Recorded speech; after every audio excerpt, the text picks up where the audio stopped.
सोबतच मला विचारायचं आहे, की आता या बोर्डाची जी एक्झाम होती, त्याचे जे पर्सेंटेज भेटतं आपल्याला, तर त्याचा आपल्याला म्हणजे बोर्डाच्या मार्काचा आणि जे-डबल-ईचं काय कोरिलेशन आहेत? किती पर्सेंटेज पाहिजेत आपल्याला?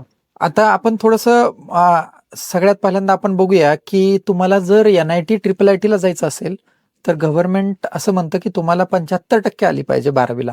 हा एक महत्त्वाचा मुद्दा किंवा टॉप यावर्षी 72 हां, पॉइंट राइट. काहीतरी किंवा होत आहे. किंवा त्याला दुसरा ऑप्शन असतो, की टॉप 75 पर्सेंटाईल येस. म्हणजे टॉप 25 पर्सेंटाईल त्याच्यामध्ये तुम्ही आलं पाहिजे.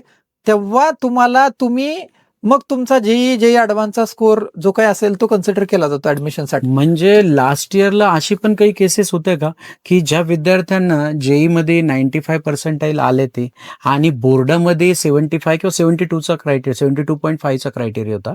तर 72.5च्या म्हणजे ते क्वालिफाईड नाही करू शकले due to the board marks. माझ्याकडं 1-2 वर्षापूर्वी एक इंटरेस्टिंग केस आली होती, की एका मुलाला अराउंड 74च्या आसपास पर्सेंटाईल होते. म्हणजे पर्सेंटेज होते आणि त्याला IIT बॉम्बेमध्ये एका मला वाटतं मेटलर्जी का मेकॅनिकल अशा का इलेक्ट्रिकल अशा एका ब्रांचला त्याला ऍडमिशन पण मिळालं होतं.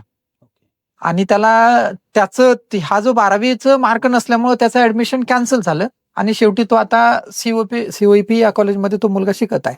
बघा 12वी बोर्डचं 3 ठिकाणी इम्पॉर्टन्स आहे. सगळ्यात पहिलं इम्पॉर्टन्स म्हणजे काय, की तुम्हाला एकतर 75% असलं पाहिजे.